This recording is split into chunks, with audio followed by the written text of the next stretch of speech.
యేసు తండ్రి వీరేమి చేయుచున్నారో వీరెరుగరు గనుక వీరిని క్షమించమని చెప్పారు. దేవునికి మహిమ కలుగును గాక. యేసుక్రీస్తు ప్రభుల వారు శిలువలో వేలాడబడినటువంటి ఆయన అలా వేలాడబడి ఉంటుండగా,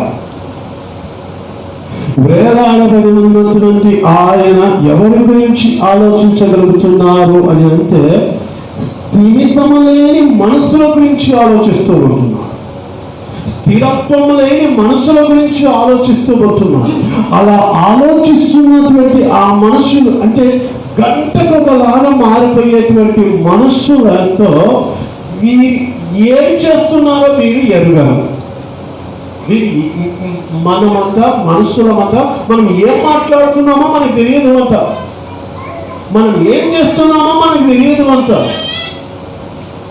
కానీ మనం చేస్తున్నది మాత్రం మనకి ఏమనిపిస్తుంది అంటే కరెక్ట్ అనిపిస్తుంది.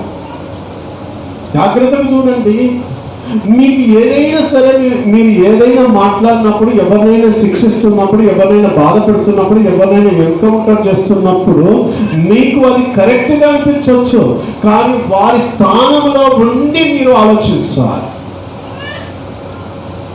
ఎవరినైతే చూసేసి లోపం ఉంది అని అంటున్నారో, లోపం ఉన్న వారి స్థానంలో నీకు వచ్చి ఆలోచిస్తే కానీ మీకు అర్థమవుతుంది. కాబట్టి మనసులకు ఏంటంటే మీరు ఏం చేస్తున్నారో మీకు తెలియదు, అంటే తెలియని మనస్సులము. మనం ఏం మాట్లాడుతున్నామో మనకు తెలియదు, మనం ఏం చేస్తున్నామో మనకు తెలియదు, మన ప్రవర్తన ఏమిటో మనం గుర్తించలేకపోతున్నాం. నువ్వు నిజానికి చెప్పాలంటే ఇప్పటికిప్పుడు నువ్వు యేసుక్రీస్తు ప్రభువుకి ఉపయోగం లేనివాడిగా ఉన్నావు. నువ్వేం చేస్తున్నావో నీకు తెలియదు. నువ్వు చేస్తున్నది ఏమిటో నువ్వు గుర్తుపట్టగలిగితే నీలో ఉన్న లోపం నీకు అర్థమవుతుంది. హల్లెలూయా. మీరు ఏం చేస్తున్నారో తెలియదు, కానీ మీరు రక్షించండి అని రక్షణ కొరకు కోరుకుంటున్నాడు అంట.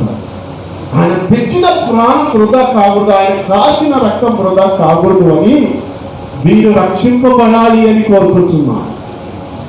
ఆయన రక్తం కారుతూ శిలువలో 3 మేకుల మీద ఉన్నా కూడా ఆయన ప్రార్థన ఏ ప్రార్థన ఉంది అంటే మీరు రక్షింపబడాలి అని ప్రార్థిస్తూ ఉంటున్నాడు. అర్థమవుతున్నా? నీ మాటలు ఒకరిని రక్షించే మాటలై ఉండాలి. నీ మాటలు ఒకరిని రక్షించే మాటలై ఉండాలి. కానీ ఒకరిని గాయపరిచి మంచోడు కూడా చెడ్డోడుగా అయిపోవడానికి, మంచోడు కూడా పనికిరాని వాడిగా అయిపోవడానికి కాదు. ప్రతి ఒక్కరి గురించి మర్యాదగా మాట్లాడాలి. నువ్వు మాట్లాడే మాటల్లో ఇతరులు గాయపడకూడదు. నువ్వు గాయపడినా పర్వాలేదు, కానీ ఇతరులు నువ్వు మాట్లాడే మాటల్లో గాయం పొందుకోకూడదు. ఇతరులని గాయపరిచే రూపంలో నువ్వు మాట్లాడకూడదు.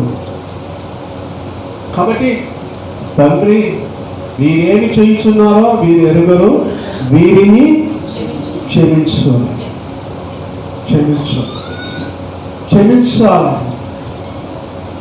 ఆయన చెప్తున్నటువంటి మాట ఏమిటంటే క్షమించాలి. నా ప్రియమైన దేవుడు, యేసయ్య క్షమాగుణం కలిగినటువంటి నువ్వు నిజంగా ఇతరులలో లోపం చూస్తూ ఉంటున్నావంటే నీకు క్షమాగుణం ఉండదు, లేదు. అర్థమవుతుందా? ఒక విధంగా చెప్పాలంటే నిజముగా లోపం చేస్తున్న మనుషులలో సరే కడుపులో దాచుకొని ఉండగలిగిన వారు యేసయ్య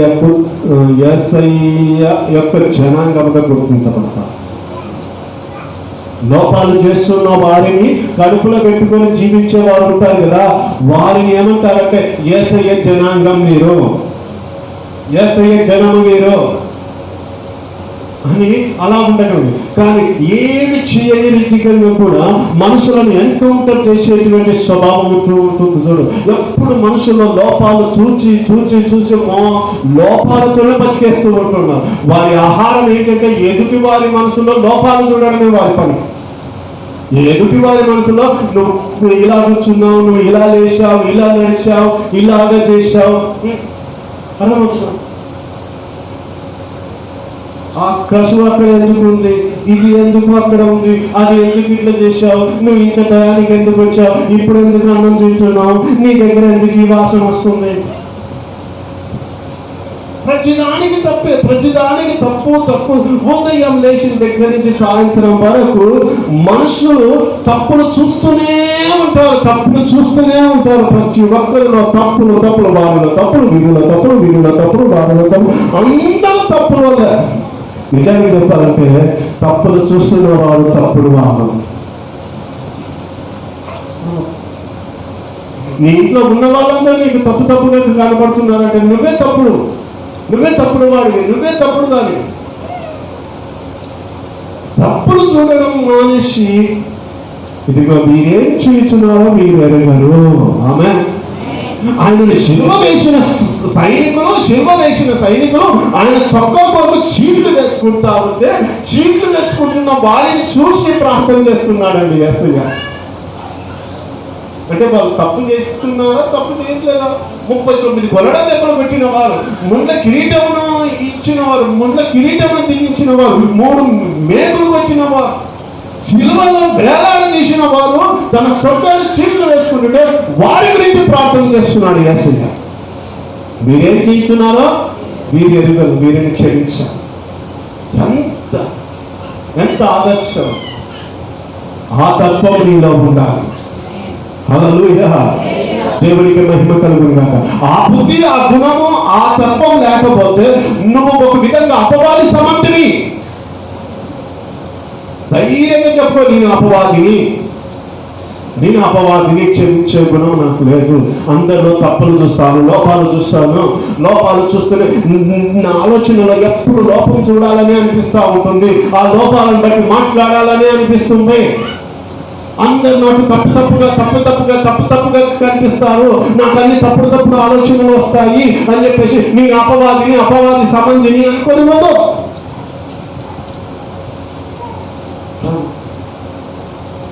నిన్ను గురించి నువ్వు ఎప్పుడైతే నేను అపవాది సమంజిని అని ఎప్పుడైతే గుర్తుపడతావో నేను అపవాదిగా ఉండకూడదు కదా, క్రీస్తులాగా ఉండాలి కదా, నీలో మార్పు రావడం మొదలు పెడుతుంది. హల్లెలూయా. నేను పరిశుద్ధురాలి అని నువ్వు అనుకుంటే నీకు ఎప్పటికీ నీలో ఉన్న లోపం అర్థం కాదు, ఎప్పుడు ఎదుటి వాళ్ళలో లోపమే కనబడుతుంది. కాబట్టి మీరేం చేస్తున్నారో మీరేమి క్షమించాలి. దేవునికి మహిమ కలుగును గాక. హల్లెలూయా.